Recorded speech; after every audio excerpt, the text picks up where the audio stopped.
I've played some weird games in my lifetime, like, weird. But We Happy Few is definitely the weirdest. From Joy Pills to A Town in Ruins, this game contains the absolute most nuts things I've ever seen. I mean, it's our society, but reversed. The United States never joined the Allied Nations, the Battle of Britain was lost, and everyone is forced to take the previously mentioned Joy Pills. When you start the game, you play as Arthur, who works as a censor, blocking anything negative from reaching the public eye. Makes you wonder how many porn ads he's seen, doesn't it? Over the course of his introduction, he encounters an article that speaks about him and his brother Percy, which brings back memories of him sacrificing his brother to save his life. How? He became an identity thief, which sent his brother to Germany during World War II, without the US helping Britain. How good of a friend can he be considering he's a pretty bad brother already? Right about here in the story, the effects of Arthur's Joy Pill wears off. You are given two choices in the game. You can either choose to remember everything, or you can take your Joy Pill and forget everything and move on with life. Okay, I know the game wants me to pick remember, but I wonder what happens if I choose to take my pill. Right. Happiness is a choice.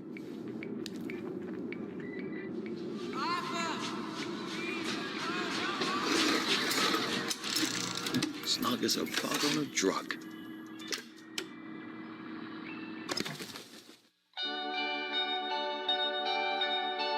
That's one way to beat the game. I was legitimately surprised when I first saw that.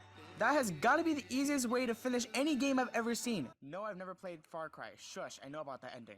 Okay, so I restarted and I chose Remember because I have to play legit. And yes, I'm aware that technically choosing to take the Joy Pill is legit too, since developers put it in the game, but let's be honest with ourselves. This is a 20+ hour experience we're dealing with here. You really think I'd end a review there? Right after I chose to remember everything, I had to continue doing Arthur's job. When I was finally free to go, I wanted to run a facility for a bit, and... No, leave me alone. I took my joy. No, leave me alone. No.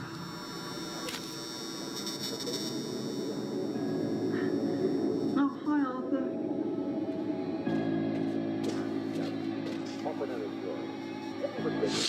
That gave me a reason to hate needles more. I don't care that it's a game. You tell me how you feel with a needle shoved down your mother. Anyway, proceeding to walk down the game's intended path, you end up in a conference room for a birthday party. On the table, there's a piñata, and everyone asks you to take a whack at it. Here, you're given no choice, and this leads to the most disgusting thing I've ever seen in a game. You smash the piñata, and blood splats everywhere. And it turns out the piñata you just smashed wasn't a piñata. It was a rat you just smashed open. That was disgusting. I've played almost every Mortal Kombat game, but We Happy Few, this specific segment, tops all of that. There's two more stories, but let's be honest, I don't have the patience to go through all of that, so I'll just sum it up from others' experiences in Lightspeed. Sally's a chemist who was fired from her job and is working from home, who becomes threatened to make Joy Pills by the police, and she is the first mother to give birth under the rule of Wellington Wells. Ollie Stark is a former soldier from the British Army who lives as a recluse in his fortified hideout in a garden district. His only company is a talking hallucination of his daughter Margaret, who was killed years ago during a very bad thing. To know more about both of these stories, I highly recommend you play the game. Anyways, continuing. Okay, now I've severely oversimplified the story, that way you can want to play more. You know you want to play. How does the game look? Well, it's a divisive art style, but I personally like it. The models are very high in detail and the environments are absolutely stunning. Now, I would be running the game on high settings, but let's be honest. I can't exactly run this game on high on this thing. But I can say either way, the game is beautiful. Of course, the game does have its uglier moments, but every game has it, so it's passable. So I don't have much to say from a graphical standpoint. Audio? Oh my god, this game is a blessing to hear. The compositions are beautiful, the voice acting is great, and the sound effects can either be satisfying or unsettling.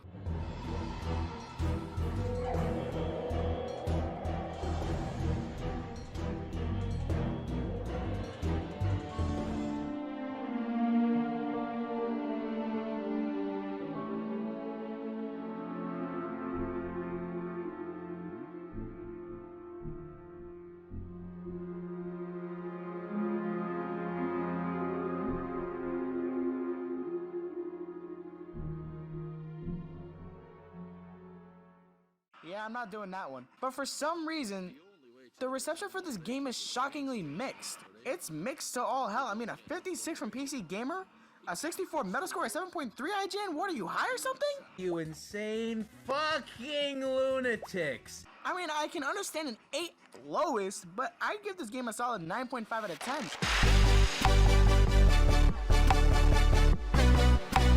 The game's beautiful, it plays great. Yes, the game can absolutely tank, but that's because of my hardware, not because of the game itself. And the music is absolutely fantastic, so where's the mixed reception coming in? I personally have no idea. It's not like with sports games where every year It's the same fucking game again! Woo! Okay, now how far into the video are we? It's already been Open the door, sweetie. 5 minutes. That's good. Motherfucker! 5 minutes! No! So that was my review of We Happy Few. Yes, a 9.5 out of 10. That is shocking, but it is a good game. I really don't know where the mixed reviews came from. This game is so well made in every way. The only real issue is just, at times it could feel a little weird. But even then, that's a very rare thing because more than half the time, this game is shockingly good. I was going into it with low expectations, and I am happy to say, my expectations were here, the game was like up here. And thank God it's a wide angle lens too, because you guys would not be able to see that. I'm filming this video on April 11th. Why is this a month early?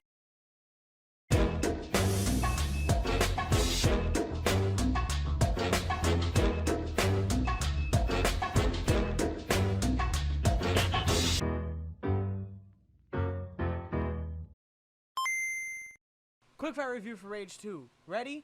3, 2, 1, go. Oh man, this game is so damn good. There's the gunplay, which is fantastic. I just, wow, this is better than almost any other shooter I've played on PC so far, and I've played a ton. Oh, this is great. And then there's the vehicular combat, and yeah, I'm going through this as fast as I can because there's a lot to cover here. The vehicular combat is just great in general. Like, you do have limited ammo, but it's so worth it in the end because you find it everywhere. Not to mention, it's also extremely accurate. Then there's also the graphics of this game, which are gorgeous. There's absolutely no pixel untouched with this game.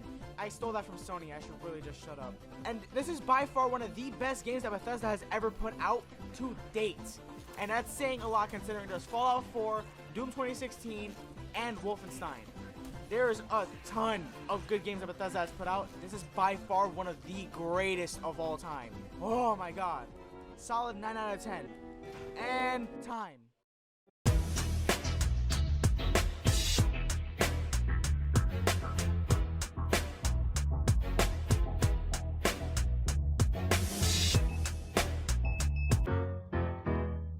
I'm gonna make this one quick. Jump Force sucks. Full stop. A lot of you may disagree with this, which is why I prepared a case for this. I have some very compelling reasons, most backed up with evidence, as for why Jump Force is so bad. So rather than a regular review, I'll be pointing out every single thing wrong with this game and explaining my case behind it. Point number 1. The characters and graphics do not mesh well. I think everyone can agree that an extensive amount of visual detail for characters in a game, or just in a game in general, helps with immersion. It also helps with advancing tech forward as optimization gets better with time as well as power. Jump Force has the detail, but not the right reason for it. The characters in Jump Force are beloved Shonen Jump characters with iconic designs and personality all visually. This game does nothing to portray that personality, and it does nothing to uphold the iconic looks of the characters. Goku has zero personality here, which if you watch Dragon Ball or read the mangas, you would know his character is extremely versatile and expressive. None of that is here. He's a literal ghost of his original self, which even I can admit, Xenoverse got that right for as much as I dislike those games. This game fails at that, not just for him, but for everyone. They're all so high detailed as well, which looks creepy. Not so much for characters like Luffy or Deku, but more for Blackbeard and Yugi, which just looks so out of place. Also, point number 2. The character roster only panders to the mainstream. I get catering to the vast majority, but this game was made in celebration of the 50th anniversary of Shonen Jump, which has absolutely no shortage of characters, which makes it all the more confusing as to why they snub so many legitimately good characters for the mainstream ones that make no sense. Like for example, once again, Yami Yugi. He's extremely out of place in this game because Yu-Gi-Oh! Is an anime about a card game, which raises the question further of why is he here? I have a simple answer. Yu-Gi-Oh! Was popular, and because of that, Yugi is allowed into the game. Yet another property from Shonen Jump was snubbed entirely, even though it arguably would have fit far better into the game. Toriko. It is an action anime about food, and yeah, while the food part is weird, Food Wars exists, so shush. Toriko was actually included in the predecessor to this game, J-Star's Victory, so where is he here? Why was he omitted? Why did they add such an out-of-place character like Yugi instead of putting in characters that made sense? And most importantly, because this really doesn't make any sense, point number 3. Why was Ryuk teased? Ryuk, a Shinigami from the anime Death Note, was teased in the reveal trailer for Jump Force. Light was present as well.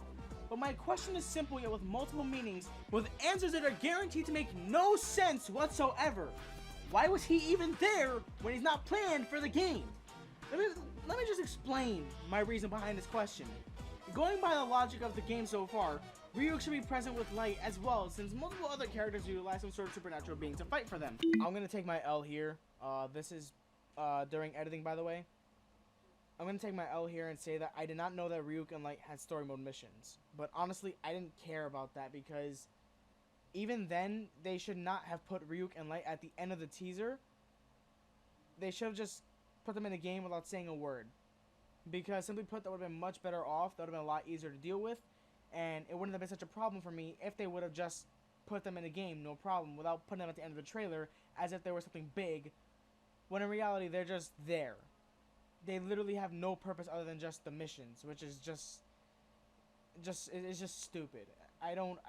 Why put them in the trailer in the first place? With this in mind, why was Ryuk snubbed? Yeah, he's in the game files, but he has no moves linked to him. Not just that, but he was never mentioned again after launch. For the viewers of the anime as well, and likely the readers of the manga, you may have said that Ryuk was even teased for the game because if you recall, he doesn't fight at all. What makes this more baffling is, Light Yagami is a human. Ryuk is a supernatural being. Light is just a dude with a damn notebook. And one more thing, didn't Light, die at the end of Death Note? He was shot repeatedly and on the brink of death, and Ryuk finished him off by writing his name in the Death Note instead. So why is Light here? And once again, these circle back to the exact same question, why was Ryuk teased? And along with that question, point number 4, why does this game feel exactly the same as Xenoverse? Okay, this one might be mixed and for good reason. A lot of people like Xenoverse, which is fine. It's okay to like that game. It's just boring for me. But I have a rule for this stuff. 1 game, fine. 2 games, you're stretching it. 3 games, just pure laziness. Or maybe Spike Chunsoft was brushed by Bandai Namco. Either way, I wouldn't put it too far ahead of them. Spike Chunsoft is known for working on the Danganronpa series of games as well as some other RPGs and visual novels, so this game was a far cry for them. I understand experiments with these mechanics in that case, but don't straight up reuse them for the 3rd time. These mechanics aren't even that good, and Bandai should have fixed them for Xenoverse 2 and beyond, and they definitely should not have let Spike Chunsoft reuse them again for the 3rd damn time. Maybe this was rushed to market, which if so, shame on them. They could have refreshed the fighting RPG genre, but instead they chose not to and went with the same mechanics for a 3rd damn time. I mean, honestly, it's like a face mask. Use it once, fine. Use it twice in a row, you're stretching it, but understandable. But a 3rd time, you're just not caring at that point. And that's exactly what happened by this point. Bandai didn't care, which resulted in a brushed, half-assed game that did not deserve to be this bad, yet that is exactly what happened. This game was just bad. So there you have it. 4 very valid points. I don't understand how people can like this game. There's so much wrong with it. I mean, the game feels sluggish and repetitive, the characters are terrifying, it's clearly rushed, and the choices that were made are confusing. The game should have been given better treatment, but instead it was lazily slapped together with stiff animations, a cliche nonsensical story, and all the above mentioned issues. Also, remember when I said this wasn't a review? Yeah, I lied. This is a review, and this game gets an easy 3 out of 10. This score is the best case, and while I usually reserve it for the broken messes like Cyberpunk on consoles, this one gets it solely because it was extremely hyped up, with an open beta that seemed like it'll get better, only for me to pre-order it and waste $60 on this trash heap of a game. It also gets this score because this is a piss poor 50th anniversary celebration for a company that has published a number of successful manga series for half a damn century. This is pitiful for both Spike Chunsoft and Bandai Namco. No matter what IGN or anyone else says about this game, this is inexcusable and it sucks.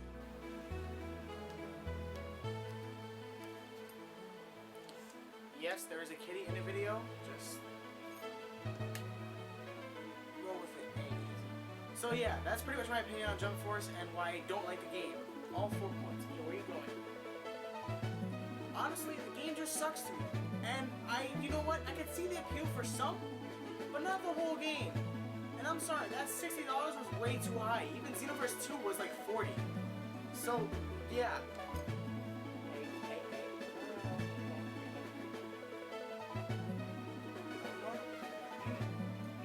What are you doing? Kitty, go back in this cage. Anyway, maybe with updates down the line, I'll try to give it another shot. But right now, definitely not getting another shot for me for a while. I gotta uninstall off everything I own. That's 30 gigs down the drain, man.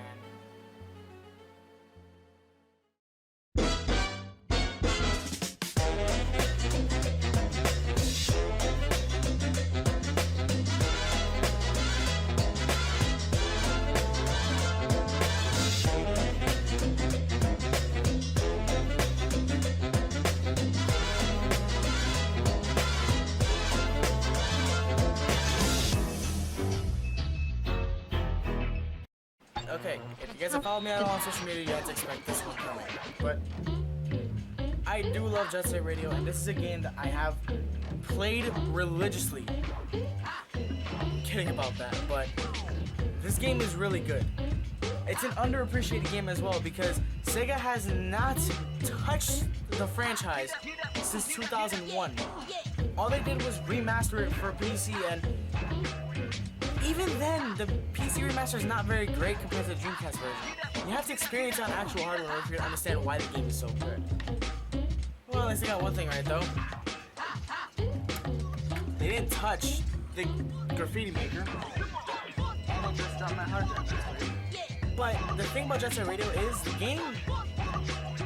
gameplay aged horribly, but there's a bunch of things that make up for it. Like, for example, there's, again, the graffiti creator, like I just showed you. And there's also things like the levels.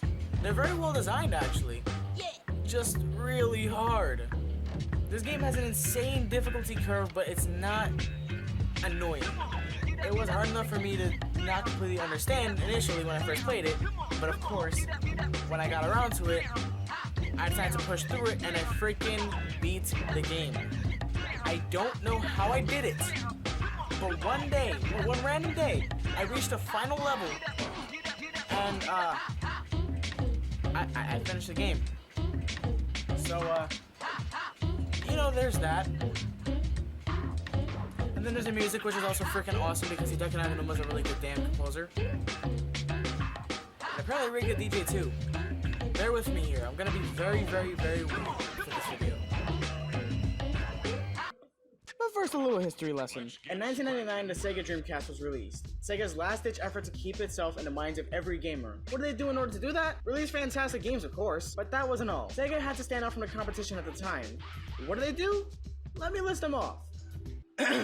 Modem, superior launch. Revolution controller, kind of. It was a little iffy at times. Superior ports of games, arcade accurate ports. Dude, how did this fail? The system was set up for success, but of course it was Sony who would come along to rain on their parade not even a year after launch, with the PlayStation 2 being technically superior in every single way. See, what the Dreamcast had lacked, which really crippled the piss out of it in retrospect, was DVD playback. Seems insignificant because the Nintendo Switch was released and it didn't have even an internet browser.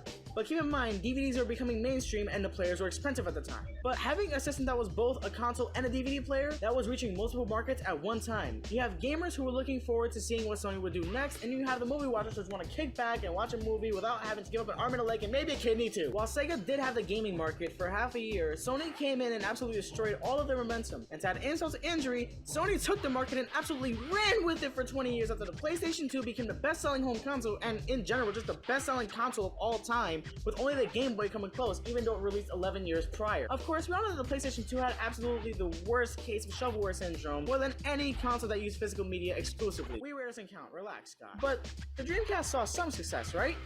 So Sega must have done something right.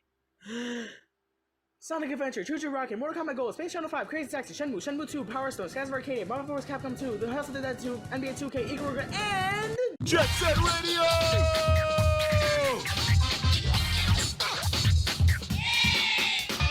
Or for some stupid reason at the time in North America, Jet Grind Radio.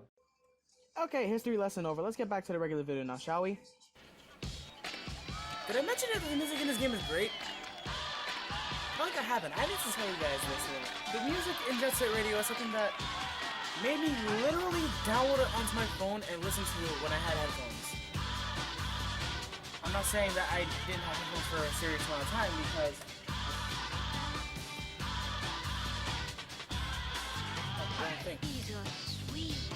I have headphones now. I just bought these because I was gonna initially do a podcast, but I need a better mic. So, I'm not saying that I never had headphones before, because clearly I do. But back when I was younger and like when I had my first phone, my touch, I download part of this game's soundtrack and I just listen to it when I have the time.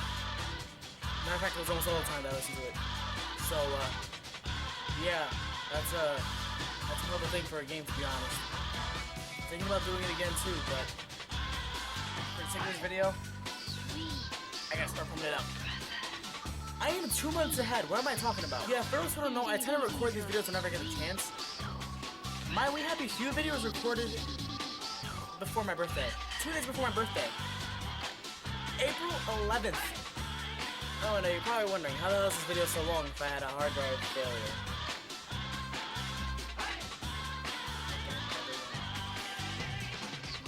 This is a good sign. This is a very good sign. Hopefully this one doesn't die on me. Because the last one died on me 5 months in. And I get a good review on Amazon too. I paid $50 for nothing. This one, $40, 240 gigs. This better be worth it. It better be worth it, little bugger. Otherwise, I will not hesitate to break you. I didn't break the other one because I want to salvage it. Anyway, moving on. What about the game graphically? Have you watched any gameplay in this video so far? The game's model quality, let's say that, is a bit dated. But for the better. Because the next time I see Beat in a high poly model, I swear to God I might shoot my computer screen.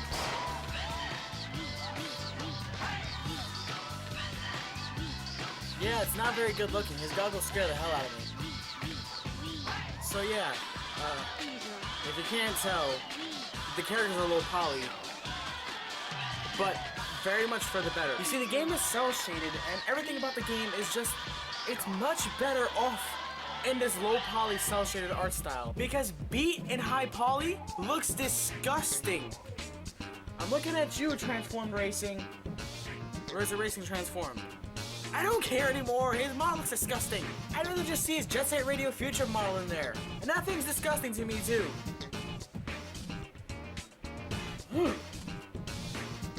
So what does this game hold in store for classic Sega fans? Well, of course, great music, great gameplay, and graphics that are somehow so bad and good at the same time that you might not like it, but you also might love it. Like me.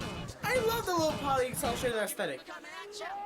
But some people might find it to be a little old. And I don't blame them, because the HD remaster reuses that same graphical style, but that's for a good reason. Because this game is a classic, it's a hidden gem of the Dreamcast, and it's so underappreciated that I'm literally part of a very unknown fandom. Yeah, I'm gonna be honest, I'm into some weird games. Hell, I like 06, but come on, let's be honest here. This game definitely deserves the love it gets, and I implore you guys to check it out on Steam. Let me get more into details of why I like this game. Ow. Gameplay, graphics, music, and the satisfaction of playing the game right. And also the challenger poses. As you can see, I'm dancing around like an idiot because this game is just that good. This game is turning 20 this year as well, and Sega has shown no appreciation towards it. Oh my God, you guys suck. I'm sweating from this. And I was still debating on whether or not I should make a video of this game in the first place because of how freaking biased I am for it. I did it because I love this game. So what does Jet Set Radio It's obvious. It's a 9.5 out of 10. This also joins We Happy Few in Hall of Fame. As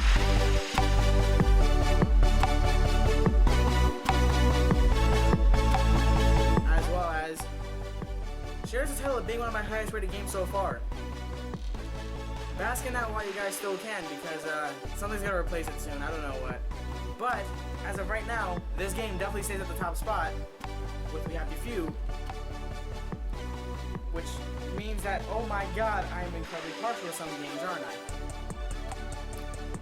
Wow, I'm biased, but doesn't matter. Even if you play the game, you'll like it too, most likely. It's a skating game where you go around freaking spraying graffiti everywhere, pissing off the cops, and stopping a literal... Focus. Focus. There we go. A literal demon from being brought onto the world. You have to play the game in order for that part to be completely answered. In all honesty, I can't even answer that question properly without spoiling the entire story. So, play the game. It takes no more than like 5 hours to finish, and even then there's a bunch more to do after you beat the game. Don't try to complete it though. That takes upward of 20 hours. If you're like me and you have really bad ADD, you're not gonna be able to beat the game.